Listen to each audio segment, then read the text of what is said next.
Assalamualaikum warahmatullahi wabarakatuh. Kembali lagi bersama saya Erlita Chandra Dewi.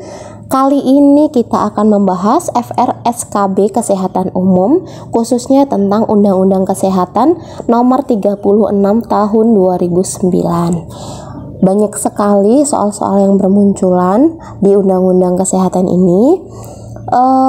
Dalam sekali tesnya itu setiap orang itu bisa dapat kisaran 3 soal dari Undang-Undang Kesehatan Nomor 36 Tahun 2009 ini. Jadi kalian harus menyimaknya sampai dengan selesai. Nanti di akhir juga ada contoh soal dan pembahasannya. Oke?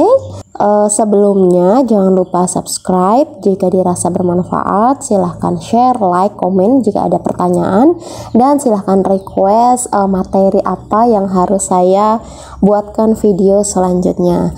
Sebelumnya saya mohon maaf karena sudah lama ya, beberapa minggu, 2-3 mingguan saya nggak upload video karena kesibukan dan lain-lain. Saya mohon maaf. Insya Allah setelah ini akan rutin kembali mengupload video. Oke, selamat menyaksikan. Oke, kita sekarang akan belajar tentang Undang-Undang Republik Indonesia Nomor 36 Tahun 2009 tentang kesehatan. Ini saya akan menjelaskan beberapa pasal-pasal yang sering muncul di soal SKB CPNS, baik di CPNS 2018 maupun CPNS 2019-2020 ini ya. Nggak akan saya bahas semuanya karena ini banyak banget ya pasal-pasalnya, pasal 1 sampai dengan pasal 205 ya. Nggak mungkin ya kita menghafalkan semuanya.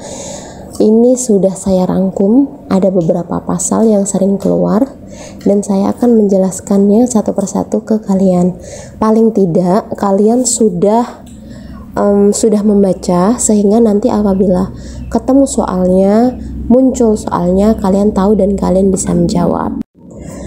Pasal 1 Bab 1 Ketentuan Umum, ayat yang pertama, kesehatan adalah keadaan sehat baik secara fisik, mental, spiritual maupun sosial yang memungkinkan setiap orang untuk hidup produktif secara sosial dan ekonomis. Nah, ayat 1 ini, pasal 1 ayat 1 ini sering banget keluar di soal SKB. Hampir setiap orang dari tenaga kesehatan ini mendapatkan soal ini. Bahkan di Undang-Undang Nomor 36 Tahun 2009 itu bisa keluar 3 sampai dengan 5 soal. Jadi kalian harus memperhatikan benar-benar ya. Kemudian yang pasal 1 ayat 2-nya, sumber daya di bidang kesehatan adalah segala bentuk dana, tenaga, perbekalan, kesehatan, sediaan farmasi dan alat kesehatan, serta fasilitas pelayanan kesehatan dan teknologi yang dimanfaatkan untuk menyelenggarakan upaya kesehatan yang dilakukan oleh pemerintah daerah, dan atau masyarakat. Kemudian ayat yang ketiga tentang perbekalan kesehatan, ayat 4 sediaan farmasi, pasal 1 ayat 5, alat kesehatan adalah instrumen, aparatus, mesin, dan atau implan yang tidak mengandung obat yang digunakan untuk mencegah, mendiagnosis, menyembuhkan, dan meringankan penyakit, merawat orang sakit, memulihkan kesehatan pada manusia, dan atau membentuk struktur dan memperbaiki fungsi tubuh. Kemudian yang ayat 6, tenaga kesehatan adalah setiap orang yang mengabdikan diri dalam bidang kesehatan serta memiliki pengetahuan dan atau keterampilan melalui pendidikan di bidang kesehatan yang untuk jenis tertentu memerlukan kewenangan untuk melakukan upaya kesehatan. Ini juga sering keluar ya ayat 6. Ayat 7 tentang fasilitas pelayanan kesehatan. Ayat 8, obat adalah bahan atau paduan bahan termasuk produk biologi yang digunakan untuk mempengaruhi dan lain-lain. Pokoknya pasal 1 ini masih ketentuan umum gitu ya, pengertian dari sesuatu yang menyangkut tentang kesehatan gitulah ya, biar nggak terlalu banyak yang dihafal. Di pasal 2 dan 3 ada pembangunan kesehatan diselenggarakan dengan berasaskan perikemanusiaan, keseimbangan, manfaat, perlindungan, penghormatan terhadap hak dan kewajiban, keadilan, gender, dan non-diskriminatif dan norma-norma agama. Pasal 3, pembangunan kesehatan bertujuan untuk meningkatkan kesadaran, kemauan dan kemampuan hidup sehat bagi setiap orang agar terwujud derajat kesehatan masyarakat yang setinggi-tingginya sebagai investasi bagi pembangunan sumber daya manusia yang produktif secara sosial dan ekonomis. Nah, pasal 3 ini juga sering sekali keluar di soal SKB kesehatan. Jadi pembangunan kesehatan itu tujuannya untuk apa gitu ya, seperti itu. Makanya harus benar-benar baca agar ingat. Pasal 3, pembangunan kesehatan bertujuan untuk hak dan kewajiban. Yang pertama itu adalah hak, yaitu pasal 4, setiap orang berhak atas kesehatan. Pasal 5, ayat 1, setiap orang mempunyai hak yang sama dalam memperoleh akses atas sumber daya di bidang kesehatan. Kemudian setiap orang berhak dalam memperoleh pelayanan kesehatan. Setiap orang berhak mandiri dan bertanggung jawab untuk menentukan sendiri pelayanan kesehatan yang diperlukan bagi dirinya. Pasal 6, pasal 7, pasal 8 itu juga masih hak ya. Jadi tadi dari pasal 4 sampai dengan pasal 8 itu tentang hak setiap orang gitu ya. Biar enak mudah mengingatnya. Kalian bisa merangkum di dalam buku. Pasal 4 sampai dengan pasal 8 itu tentang hak. Kita ke bagian kedua, yaitu tentang kewajiban, yaitu kewajiban setiap orang. Pasal 9 ayat 1, setiap orang berkewajiban ikut mewujudkan, mempertahankan, dan meningkatkan derajat kesehatan masyarakat yang setinggi-tingginya. Ini juga sering keluar ya, pasal 9 ayat 1. Kemudian kewajiban sebagaimana dimaksud pada ayat 1, pelaksanaannya meliputi upaya kesehatan perseorangan, upaya kesehatan masyarakat, dan pembangunan berwawasan kesehatan. Pasal 10, 11, 12, 13 itu juga masih tentang kewajiban setiap orang. Pasal 10 itu setiap orang berkewajiban menghormati hak orang lain. Pasal 11, setiap orang berkewajiban berperilaku hidup sehat. Pasal 12, setiap orang berkewajiban menjaga dan meningkatkan derajat kesehatan bagi orang lain. Pasal 13 ayat 1, setiap orang berkewajiban turut serta dalam program jaminan kesehatan sosial. Ayat 2, program jaminan kesehatan sosial sebagaimana dimaksud pada ayat 1 diatur sesuai dengan ketentuan perundang-undangan. Kemudian pasal 14, pemerintah bertanggung jawab merencanakan, mengatur, menyelenggarakan, membina, dan mengawasi penyelenggaraan upaya kesehatan yang merata dan terjangkau oleh masyarakat. Ini juga sering keluar ya. Ayat yang kedua, tanggung jawab pemerintah sebagaimana yang dimaksud ayat 1 dikhususkan pada pelayanan publik ya. Jadi intinya pemerintah itu bertanggung jawab atas menyelenggarakan upaya kesehatan bagi publik ya, untuk semua. Jadi tadi kesimpulannya pasal 9 sampai dengan pasal 13 itu tentang kewajiban bagi setiap orang. Pasal 14, 15, 16, 17, 18, 19, 20 itu termasuk kewajiban pemerintah. Tadi pasal 9 sampai dengan 13 itu kewajiban perseorangan. Kalau pasal 14 sampai dengan pasal 20 itu tentang kewajiban pemerintah atau pemerintah bertanggung jawab atas apa gitu ya. Pasal 27 itu tentang hak dan kewajiban tenaga kesehatan. Pasal 27 ayat 1, tenaga kesehatan berhak mendapatkan imbalan dan perlindungan hukum dalam melaksanakan tugas sesuai dengan profesinya. Ayat 2, tenaga kesehatan dalam melaksanakan tugasnya berkewajiban mengembangkan dan meningkatkan pengetahuan dan keterampilan yang dimiliki. Ayat 3, ketentuan mengenai hak dan kewajiban tenaga kesehatan sebagaimana dimaksud ayat 1 dan 2 diatur dalam peraturan pemerintah. Pasal 28 ayat 1, untuk kepentingan umum, tenaga kesehatan wajib melakukan pemeriksaan kesehatan atas permintaan penegak hukum dengan biaya ditanggung oleh negara. Ayat 2, pemeriksaan sebagaimana dimaksud pada ayat 1 didasarkan pada kompetensi dan kewenangan sesuai dengan bidang keilmuan yang dimiliki. Jadi saya simpulkan kembali, pasal 27 dan 28 itu tentang hak dan kewajiban tenaga kesehatan. Kita lewati pasal yang lainnya karena itu jarang keluar ya. Kita ke bab 6 tentang upaya kesehatan.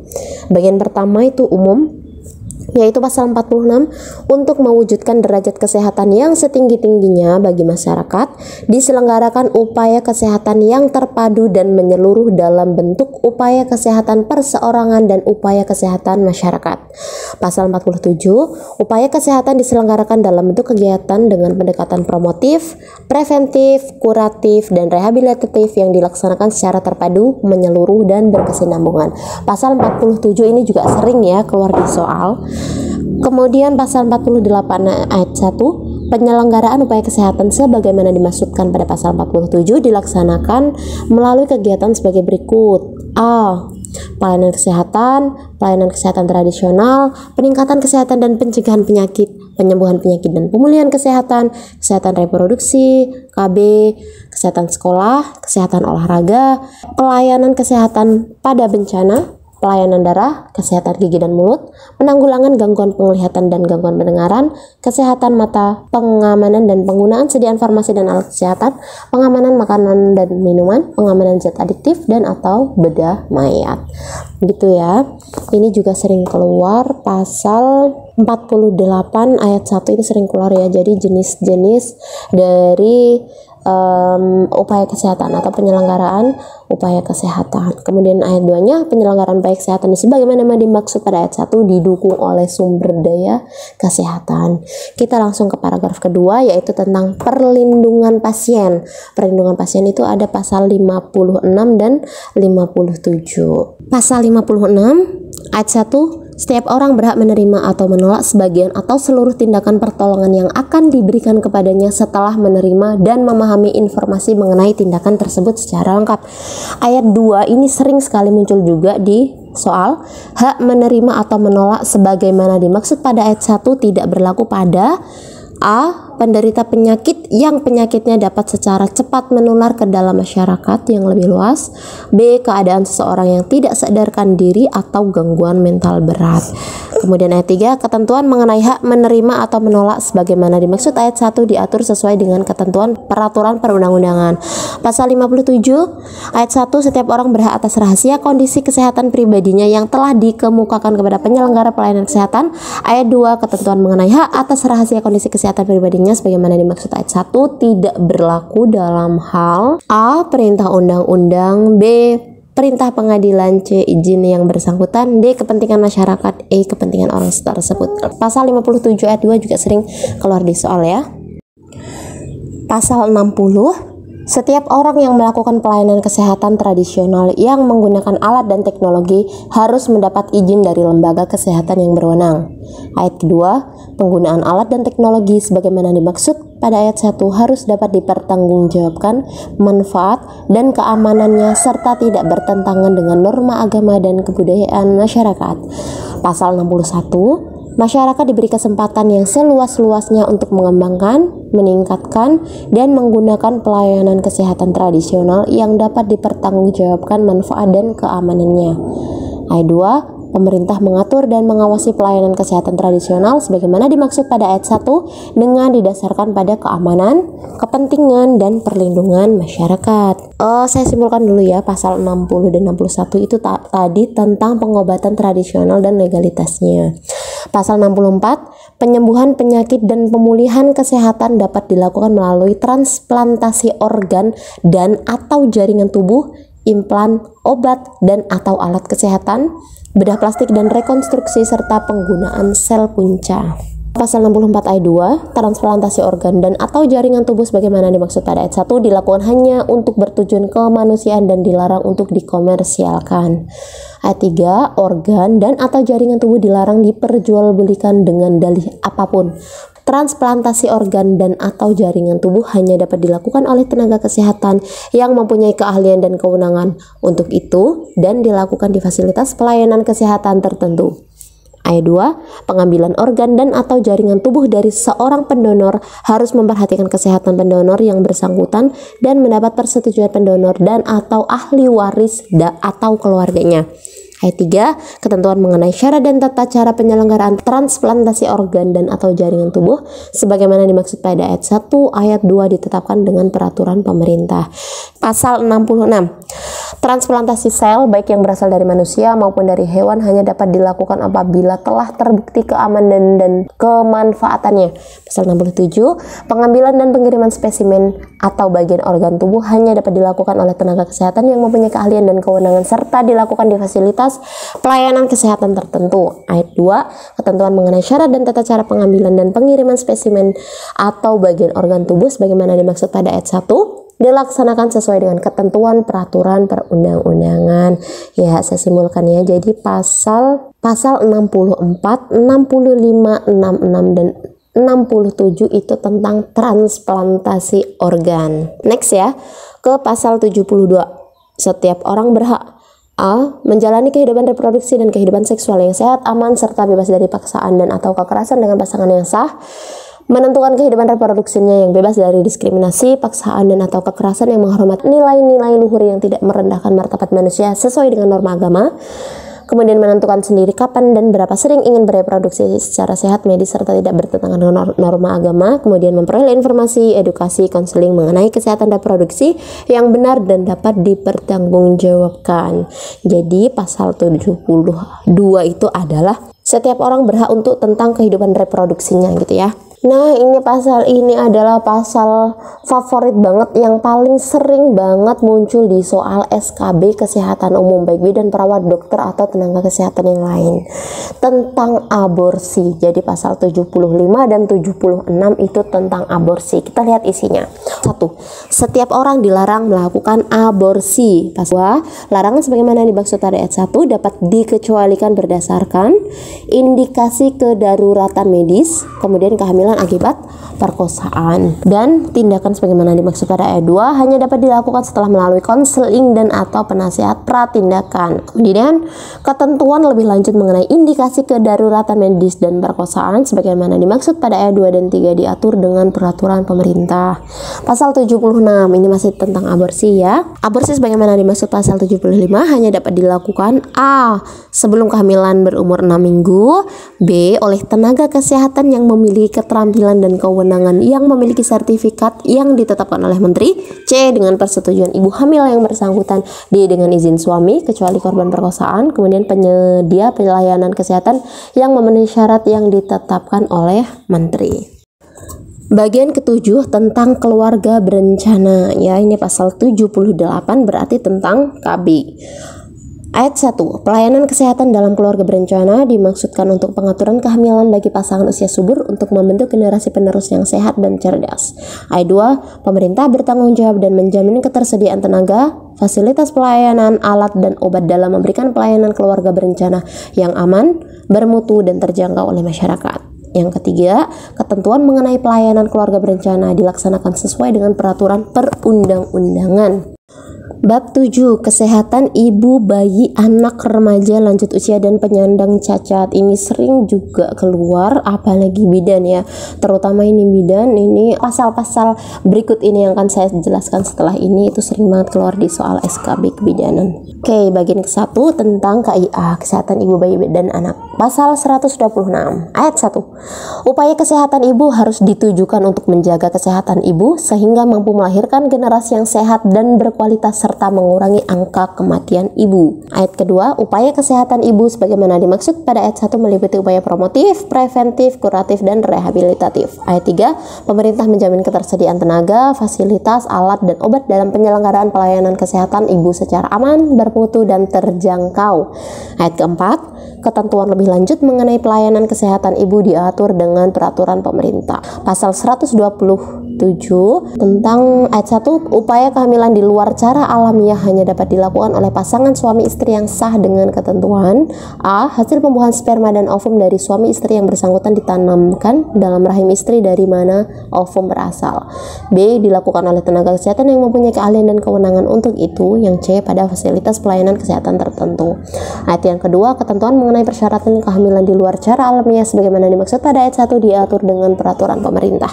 Ya, jadi pasal 127 itu tentang upaya kehamilan di luar cara alamiah ya. Mungkinkah itu bayi tabung atau mungkin inseminasi gitu ya. Hanya boleh dilakukan oleh pasangan suami istri yang sah, tidak seperti di luar negeri ya yang mungkin pinjam rahim lah, dari sperma donor lah, sebagaimana itu ya. Pokoknya kalau di Indonesia itu tidak sah. Next ke pasal 128 ayat 1. Setiap bayi berhak mendapatkan air susu ibu secara eksklusif sejak dilahirkan sampai dengan usia 6 bulan. Ayat kedua, selama pemberian ASI, pihak keluarga, pemerintah daerah, dan masyarakat harus mendukung ibu bayi secara penuh dengan penyediaan waktu dan fasilitas khusus. Ayat 3, penyediaan fasilitas khusus bagaimana dimaksud pada ayat 2 diadakan di tempat kerja dan sarana umum. Pasal 129, pemerintah bertanggung jawab menetapkan kebijakan dalam rangka menjamin hak bayi untuk mendapatkan air susu ibu secara eksklusif. Ayat kedua, ketentuan lebih lanjut sebagaimana dimaksud pada ayat 1 diatur dengan peraturan pemerintah. Ya, jadi pasal 128 dan 129 itu tentang ASI dan ASI eksklusif. Pasal 130 ini sangat sering muncul ya, bahwa pemerintah wajib memberikan imunisasi lengkap kepada setiap bayi dan anak. Bagian kedua tentang kesehatan remaja, pasal 136 ayat 1. Upaya pemeliharaan kesehatan remaja harus ditujukan untuk mempersiapkan menjadi orang dewasa yang sehat dan produktif, baik sosial maupun ekonomi. Ayat 2. Upaya pemeliharaan kesehatan remaja sebagaimana dimaksudkan pada ayat 1, termasuk untuk reproduksi remaja, dilakukan agar terbebas dari berbagai gangguan kesehatan yang dapat menghambat kemampuan menjalani kehidupan reproduksi yang sehat. Ayat 3. Upaya pemeliharaan kesehatan remaja sebagaimana dimaksud pada ayat 1 dilakukan oleh pemerintah daerah, dan masyarakat. Pasal 137, pemerintah berkewajiban menjamin agar remaja dapat memperoleh edukasi, informasi, dan layanan mengenai kesehatan remaja agar mampu hidup sehat dan bertanggung jawab. Ayat 2, ketentuan mengenai kewajiban pemerintah dalam menjamin agar remaja memperoleh edukasi, informasi, dan layanan mengenai kesehatan sebagaimana dimaksud pada ayat 1 dilaksanakan sesuai dengan pertimbangan moral, nilai agama, dan berdasarkan ketentuan perundang-undangan. Jadi pasal 136 dan 137 itu tentang kesehatan remaja. Bab 8 tentang gizi, ayat pasal 141 142 itu tentang gizi ya. Kita baca dari 141. Ayat 1, upaya perbaikan gizi masyarakat ditujukan untuk peningkatan mutu gizi perseorangan dan masyarakat. Ayat 2 tentang programnya gizi ya. Peningkatan mutu gizi sebagaimana dimaksud pada ayat 1 dilakukan melalui, nah ini program-programnya. Pasal 142 ayat 1, upaya perbaikan gizi dilakukan pada seluruh siklus kehidupan sejak dalam kandungan sampai dengan lanjut usia dengan prioritas pada kelompok bayi dan balita, remaja perempuan, dan ibu hamil dan menyusui. Kemudian ayat 2-nya, pemerintah bertanggung jawab menetapkan standar angka kecukupan gizi, standar pelayanan gizi, dan standar tenaga gizi pada berbagai tingkat pelayanan. Ayat ketiga, pemerintah bertanggung jawab atas pemenuhan kecukupan gizi pada keluarga miskin dan dalam situasi darurat. Ayat 4, pemerintah bertanggung jawab terhadap pendidikan dan informasi yang benar tentang gizi kepada masyarakat. Ayat 5, pemerintah daerah dan masyarakat melakukan upaya untuk mencapai status gizi yang baik. Ya, ini adalah beberapa pasal yang saya bahas di Undang-Undang Kesehatan Nomor 36 Tahun 2009. Nggak semua dibahas, ini adalah pasal-pasal yang sering muncul di tes SKB kesehatan, baik bidan, perawat, dokter, gizi, analis, dan tenaga kesehatan yang lainnya. Sekarang kita menuju ke contoh soal. Soal pertama, pengertian kesehatan menurut Undang-Undang Nomor 36 Tahun 2009 adalah, ya, kita lihat dari opsinya A sampai dengan E. Ini kayaknya semua kalimatnya sama. Yang berbeda hanyalah lihat garis bawahnya. Keadaan sehat baik secara fisik, mental, spiritual maupun sosial yang memungkinkan setiap orang. Kemudian yang B, setiap keluarga. Yang C, masyarakat. D, rakyat. E, setiap kelompok. Ya, kalau untuk kalimatnya semua sama. Tetapi pengertian kesehatan yang sesuai dengan Undang-Undang Nomor 36 Tahun 2009 adalah A, sesuai dengan pasal 1 ya. Nomor 2, pemerintah wajib memberikan imunisasi lengkap kepada setiap bayi dan anak merupakan isi dari Undang-Undang Nomor 36 Tahun 2009 pasal A 128, B 129, C 130, D 131, E 132. Ya, jelas sekali ya kalau tentang imunisasi, yaitu pasal 130.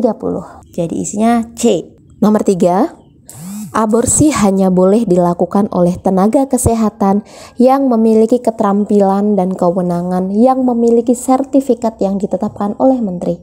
Hal ini tercantum dalam, kita bahas dari yang A ya, Undang-Undang Nomor 36 Tahun 2009 Pasal 75. Kita ulas kembali bahwa Pasal 75 itu juga tentang aborsi. Ayat pertama, setiap orang dilarang melakukan aborsi.